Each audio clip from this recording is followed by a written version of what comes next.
Have you ever felt the time when you're doing something and you don't know why you're doing it? You're just kind of like in this rut. It just feels like you're going with the flow. You don't really have a purpose. Or you ever felt like giving up when you worked so hard on something and you just don't want to even look at anything anymore? Well, today I'm going to be talking about the second habit, and that habit is beginning with the end in mind. This is going to be a video series on the 7 habits of highly effective people. It's a book written by Stephen Covey. If you haven't seen the first video, you can watch that right here or here or here somewhere. I'll put the link and you'll know what I'm talking about. Before I talk about this, I just want to let you know I am the awkward charismatic. I am someone who looks at anime and plays video games, take those life lessons and apply them to my daily life. And if you haven't done so already, just feel free to subscribe below. I don't know where the button is. I do want to get my message out there, even though I don't have a studio. I don't have the fancy lighting. I know my background looks like shit. But anyway, let's get started. So,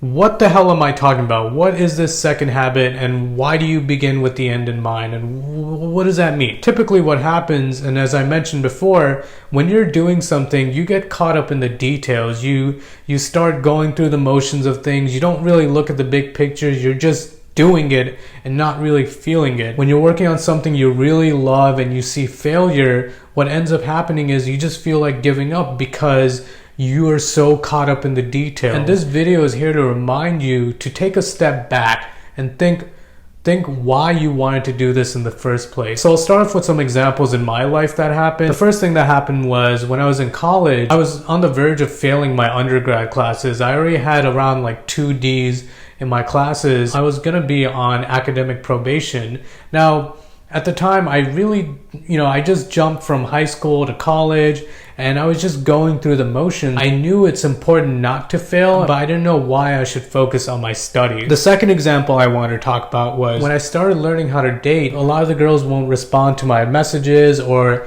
the dates won't go really well, or just get into these pseudo relationships where I just didn't know what was going on. Like, I didn't know what was the point of talking to these women. I didn't know what I was trying to do. I was just going with the flow of things. Before I talk about how I overcame those obstacles, I do want to talk about the anime character that follows this habit. I was going to talk about Deku from My Hero Academia, but I recently started watching a show called Black Clover. I'll save Deku for another video. So far, I'm only on episode 30, but overall, I'm liking it. It's pretty good. There's some things that I'm a little about, like the animation. Some scenes are a little cringy, but overall the anime is great. I think it does a really great job on character development. So in the world of Black Clover, magic is everything. So you have 2 main characters.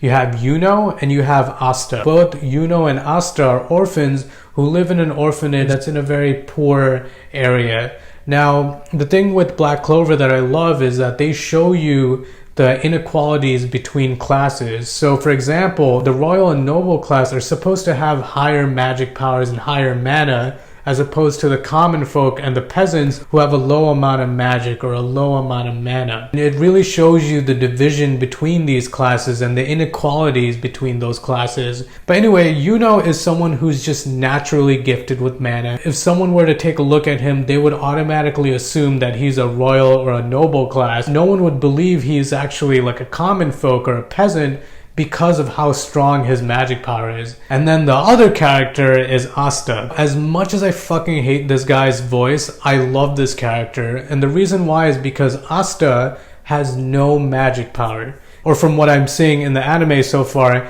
he has no magic power, but he wants to become the Wizard King. The Wizard King is the strongest magic knight. They're the person who leads the magic knight, or the people who guard this world and use magic to basically protect the world. Now the problem is that Asta and Yuno both want to become Wizard Kings. This whole story of Black Clover follows these 2 characters on their mission, or on their journey to become a Wizard King. Now the funny thing is that Asta always says that he wants to be Wizard King, and everyone laughs at him because in order to be the most powerful Wizard King, you gotta have magic power. This motherfucker has no magic power.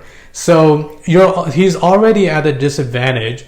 But the thing that I love about Asta, and I guess with most shonen anime characters, is that he just never gives up. And what I love about Asta is that he begins with the end in mind. In almost every episode, he tells someone and he tells himself that he will become the Wizard King. And he wants to become the Wizard King to protect everyone he loves and to also just defeat that inequality between the classes. So he wants to make a change in the world. Obviously, everyone laughs at him, but because he has that determination and because he's so inspired and because he's so strong-willed, he trains just as hard just to prove himself.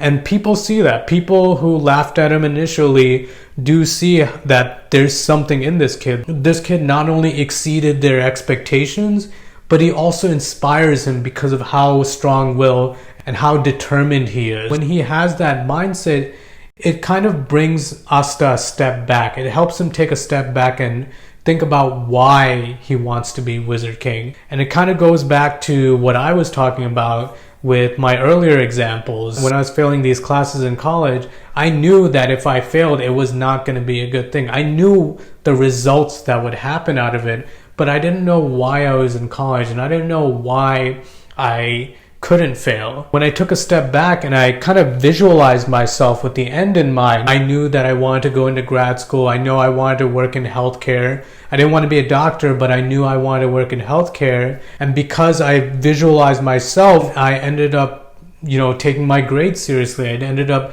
not going through that same cycle of redundancy. I broke that cycle of monotony and redundancy, and I focused on picking myself back up. I didn't go from, an F to an A. No, it wasn't that miraculous. This is not a shonen anime. But what did happen was I went from a D to a C. Still passed. And I went to grad school and I work in healthcare. So I think it worked. Now, the second thing was, when I first started dating or when I was learning how to date, I didn't know too much about it. When I was in high school, I never had a girlfriend. I was constantly friend zoned. I didn't know how to talk to women. Once I started working on my dating, getting phone numbers or getting dates or getting into relationships, there was something missing. I took a step back again and I had to ask myself, why am I learning how to date? I knew in high school that I've always wanted a girlfriend. I knew I always wanted to be in a relationship. But why am I doing that? And when I took a step back, I began with the end in my mind. And this time I visualized myself and I saw what I wanted. I want to be with someone who I can share my life with someone who can be my partner, with someone who can help me become a better man. And when I had that, all those dates and all those pseudo relationships kind of went away. I got into a very happy and stable and beautiful relationship. I love my girlfriend, by the way. She is one of the best people in my life. She helps me become a better person every single day. She inspires me. She's one of the reasons why I wanted to start working on this channel. She's the one who keeps me going. And that's someone I was looking for when I started my dating journey. Enough about me rambling. So let's talk about what you can do. If you have a problem or if there's something that's going on with you, if you're in a rut, if you're in a problem where you're doing the same thing over and over and over again, or you're just going through the motions of life, or you give up as soon as you see failure, I just want to let you know to begin with the end in mind. That doesn't mean you go visualize the end. That doesn't mean you go look at yourself and see how you'll be when you're 60 years old. I'm talking about beginning with the end in mind, whether it be from a relationship aspect, from a career aspect, from college, anything. It can be from a project, it can be anything. Just visualize yourself. Visualize yourself in that scenario that you want to be in. There's lots of details I didn't mention in this video because the book does a great job explaining that, and also there's a lot of other videos that talk about that. Again, the whole point of this channel and the whole point of this video is to help you become a better person. I want to help people become genuine. The problem with me was that I used to be super narcissistic about shit, and I had no reason to be narcissistic. When I started seeing success, whether it be in my career or whether it be just in anything in life, I realized that I was becoming a little bit narcissistic and I wasn't learning anymore. I wasn't trying to improve. And what I did was I took a step back and I wanted to break that shit. I wanted to break that narcissism, because when I feel like someone is narcissistic, I really think it hinders someone's growth and it hinders the world's growth. But I feel like once we are on this path to become better and to become better humans, I think the world can be a better place. But until then, I'll see you later, guys. Take care.